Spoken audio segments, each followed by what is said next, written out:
Дэлхийн 3 дугаар дайн хэн ялахаар юм бэ гэх юм бол тодорхой. Юу ч гэсэн НАТО бол биш баха. Тэгээ 27 орн нийлээд Оросыг барахгүй байгаа юм чинь Хятад одоо эндээ оролцоод эхэлчих юм бол хамаг үйлдвэрлэлийнхаа хүчин чадлаа араас нь тавьчих юм бол НАТОгийн орнууд барахгүй баха. Тэгээд нэг асуулт байна. Хятад тэгээ хизээ Тайваныг авах юм бэ? Бараг бэлэн болж байгаа юм биш үү?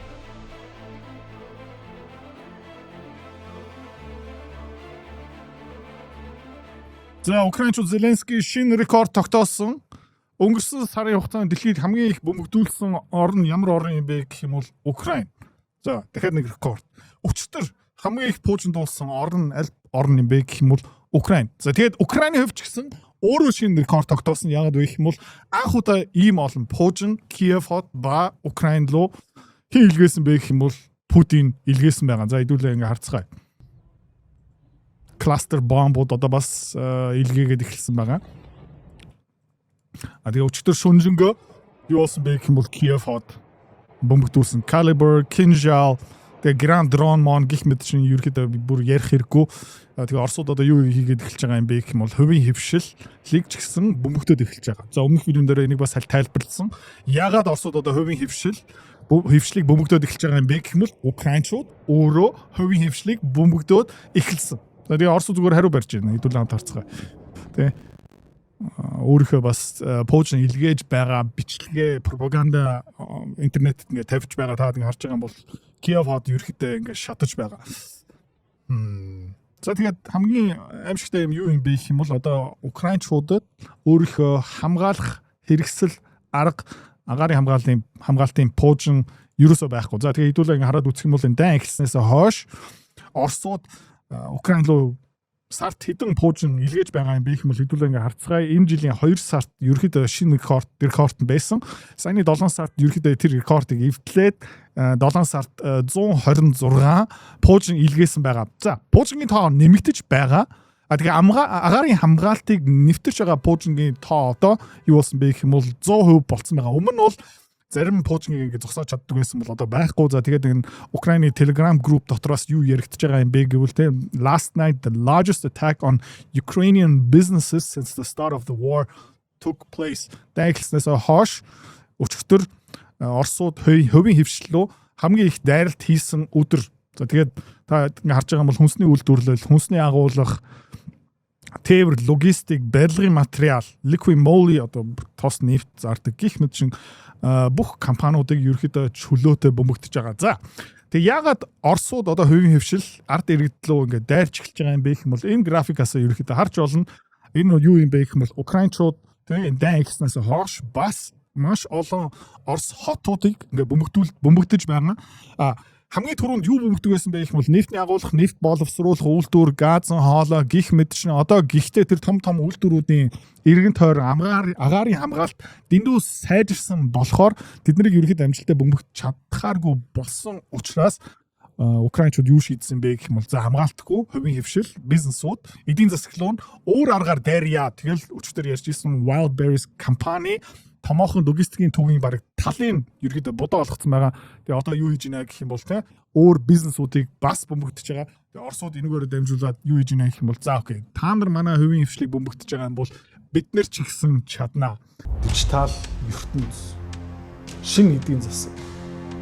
Тэнд бэлэн хэвлээ охоо. Data analysis.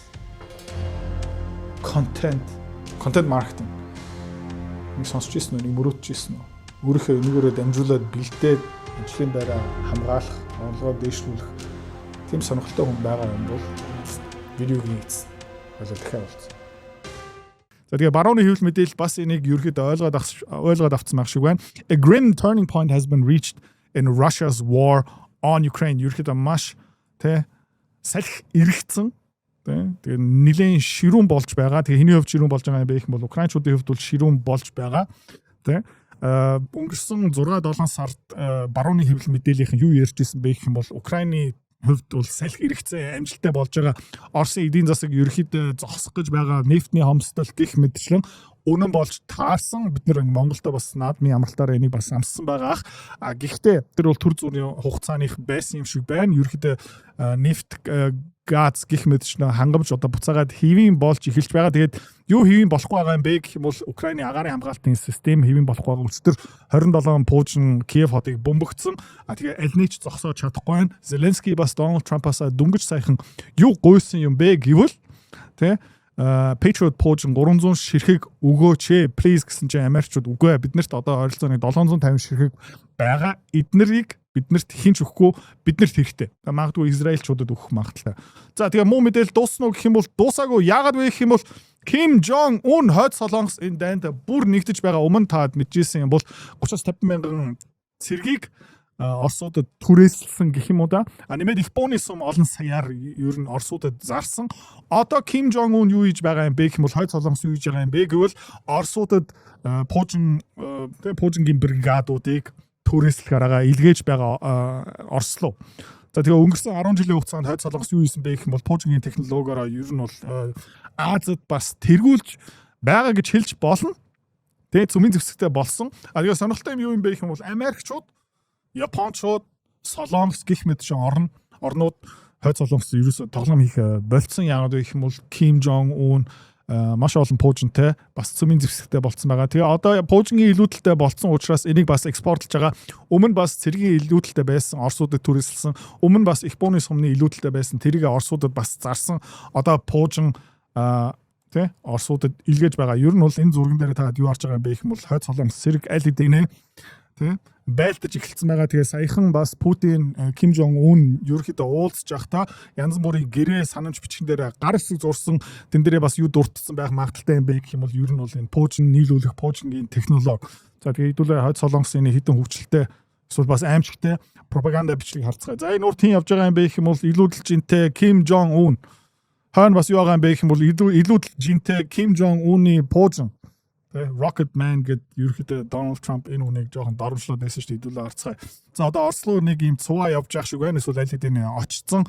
Тэгээ өнгөрсөн 7 сарын рекорд ер нь бол Ким Путин хоёулаа хамтраад эвдэх гээд ахшгүй. За энийг хараад үзсэн бол 5 томоохон Пуужингийн илгээх юм байна. За энэ маш баяртай амар зураг авалт камер харж байгаа болохоор гэл тэ. За тэгээ Ким Жонг Ун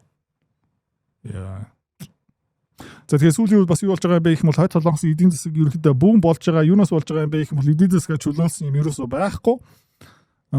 Юу хийж байгаа юм бэ гэх юм бол экспортороо одоо ерөнхийдөө цөм хийж байгаа хүний наймаа өөрийнхөө цэргээ ерөнхийдөө явуулж байгаа.